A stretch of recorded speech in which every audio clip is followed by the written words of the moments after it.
Hey Book Dragons, welcome back to the channel. I'm really glad you're here with me today. This is not a video that I necessarily wanted to have to make. And granted, I don't have to make this video. I chose to make the video. And that is because Neil Gaiman is my favorite author of all time. And it's recently come to light that there have been some serious misconduct allegations leveled against him. I'm not going to go into all the gory details here. You can look it up for yourself. It's easy to find online and everything. Several victims have come forward. I believe 5 women at this point have come forward and accused him of misconduct. And I want to say right from the get-go, I believe victims have a right to be heard and seen and believed. They deserve to be the winners here. If they were victims of a crime, they deserve to have justice. I'm going to say that right up front.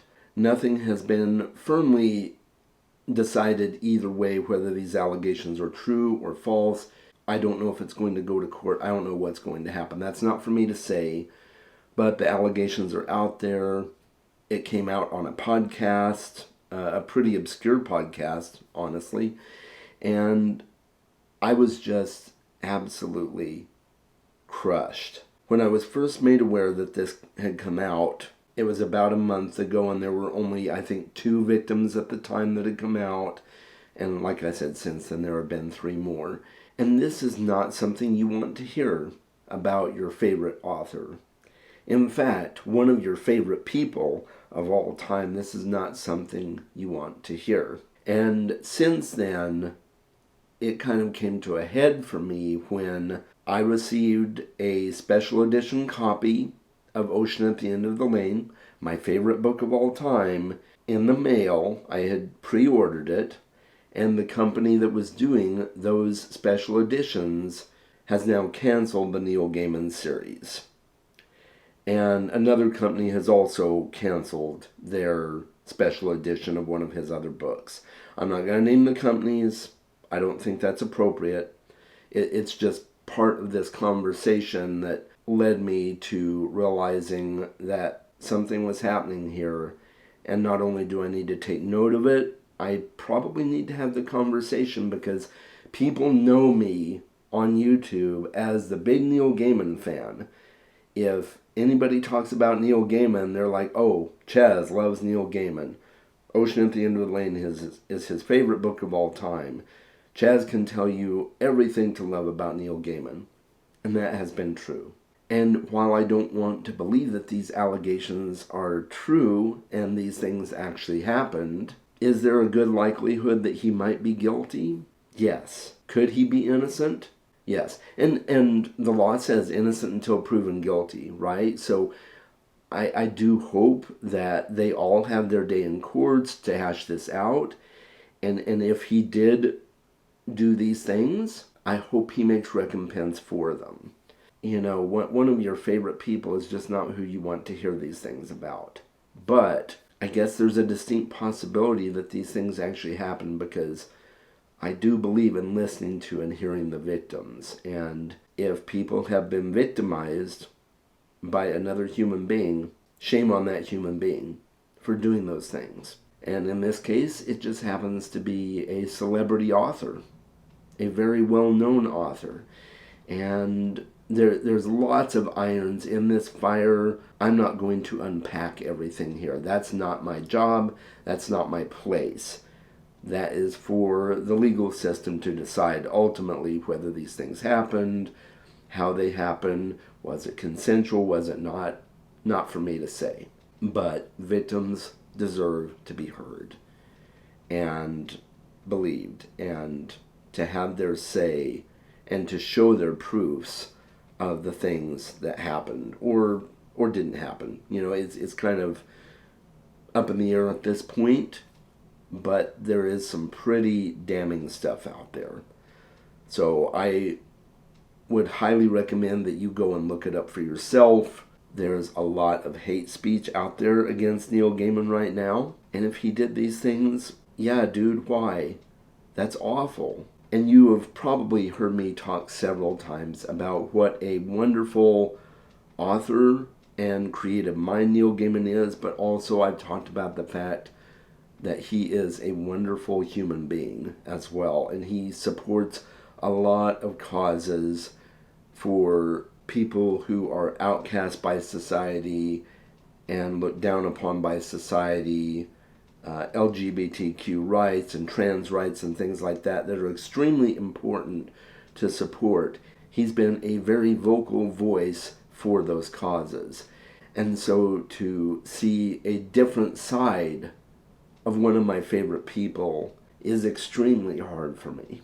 So I just wanted to make this video talking about it, and I think it's important to have a conversation about a couple of other things that go along with this. The first of those being the way that we deify people and put them up on pedestals. I am guilty of putting Neil Gaiman on a pedestal. I am guilty of putting other people on pedestals that have no right to be there. I am guilty of thinking that these people can do no wrong, when the reality is that everyone can do wrong. Everyone can do really bad things and really horrific things, and that doesn't excuse it at all. We can't just sit here and say, oh, they're human, it's okay because they're human. No, it's not okay. It is not okay. But we put people on a pedestal, and I know you guys do it too. We all do it. We put people on pedestals, especially celebrities that we just stand in awe of. Oh, they're such a great actor, they're such a great author, and they seem to be just a wonderful person in real life. And yet, when that bubble is popped, it crushes us. And I think that's part of the larger conversation that we need to have, is realizing these people are human. And if these human beings do these things, they need to make restitution for the things that they did. And they need to come clean about the things that they did. And so I know I'm speaking in generalities here, but this doesn't just happen to Neil Gaiman. This happens to a lot of people in the public light, and especially with social media. Part of me wonders if this ever would have come to light if we didn't have the internet, if we didn't have social media. And I'm glad we do have those things, so things like this can come to light, and victims have a greater chance of being heard and getting their experiences out there, and the harmful things that were done to them can come to light. I am very thankful for social media in that regard. Is it a little bit too public? Yes, I think so.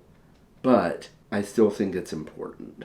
And so yeah, the first part of this two-part conversation I want to have is, we put people on pedestals and forget to realize that they're human beings, and then we act shocked and surprised when they do these horrific things. I think this is kind of a wake-up call for us to really be cautious with anyone we put on a pedestal. They can be the most wonderful person in the world, and yet do really horrible things in the background. And again, I just want to reiterate, these were just allegations. I'm not saying he is innocent or guilty, but the potential is there for him to be guilty and also for him to be innocent. It's just not clear at this point, but I think this teaches me not to put people on a pedestal. Will I continue to read Neil Gaiman's books? Yes, because I love his books. They meant so much to me. Most of his books are in my favorites list. I just really, really love his writing. I love what he's created. I don't believe any of what he did or didn't do changes his writing at all. I still think he's one of the greatest writers of his generation. I really do. And I'll continue to love his books. Will I continue to talk about his books on my channel? Probably so, to some extent, yes. Not because I support what he allegedly did. I don't. I don't condone it in any way, shape, or manner. But his books are awesome. And I think that's where we get to the second part of this conversation. And that is, how far do we go in condemning these awful actions? And do we separate the art from the artist in this respect? I personally feel we do separate the art from the artist. I take that stance with a lot of problematic people, okay? H.P. Lovecraft is one of my favorite horror story writers. He was a very vocal racist. I don't condone his racism, but I like his writings. Dr. Seuss had some problematic stuff with racism as well. I get that. I don't support that at all. I do not support racism. But I enjoy the things that they created. Orson Scott Card is very outspoken against things that he deems morally unacceptable based on his religious views. Doesn't mean I won't appreciate his books. And I did enjoy Ender's Game, but I've just not enjoyed some of his other stuff, and I just haven't continued on, and I probably won't. But it's not because of the kind of person he is. It's just because his writing doesn't jive with me. And I'll bring up one more person here. And that's J.K. Rowling. That's the obvious one. She's made some very public statements against trans people. And she belongs to an organization that is very outspoken against trans people. And I am fully in support of the LGBTQ community, especially trans people. I believe trans rights are human rights. It's a human rights issue, and I do not support that. But I love Harry Potter, and I'm going to continue to love Harry Potter. It doesn't mean I condone what she does and what she says and the harmful things that mentality does to people in the trans community and LGBTQ community at large. Doesn't mean I support that. I vehemently do not.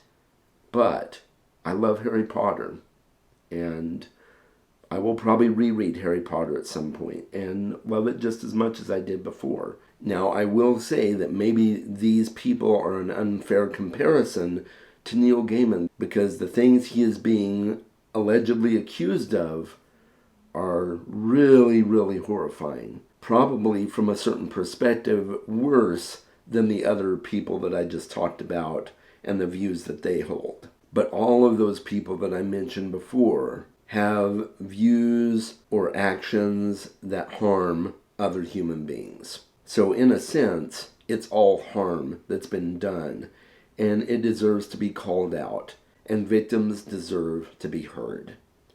And I, for one, want to see justice served here. If the allegations are true, justice needs to be served. If it's a wrong accusation, it needs to be publicly called out as well. We just don't know enough at this point, I don't think, but it's pretty bad. The people that you love and admire don't deserve to be put on pedestals, because they're going to fall from those pedestals. I found that out the hard way, hearing all this stuff come up about my favorite author. And if you're watching this and you're a victim, whether it's one of these victims or a victim of something else, please come forward. You deserve to be heard and loved and cared for and believed. And you deserve to have justice done, whatever that looks like. I want victims to be the winners here. This is a very different video for me. I hope it's been valuable to you. I hope you have heard my heart in this. This is definitely not a video I wanted to make, but I thought it was important to make it. I hope you've gotten value from it. Let me know what you think in the comments. I will say that this is a very problematic topic. Use good judgment with your comments. If you can't be respectful and non-combative, please do not comment. I would ask you to respect the people that watch my videos.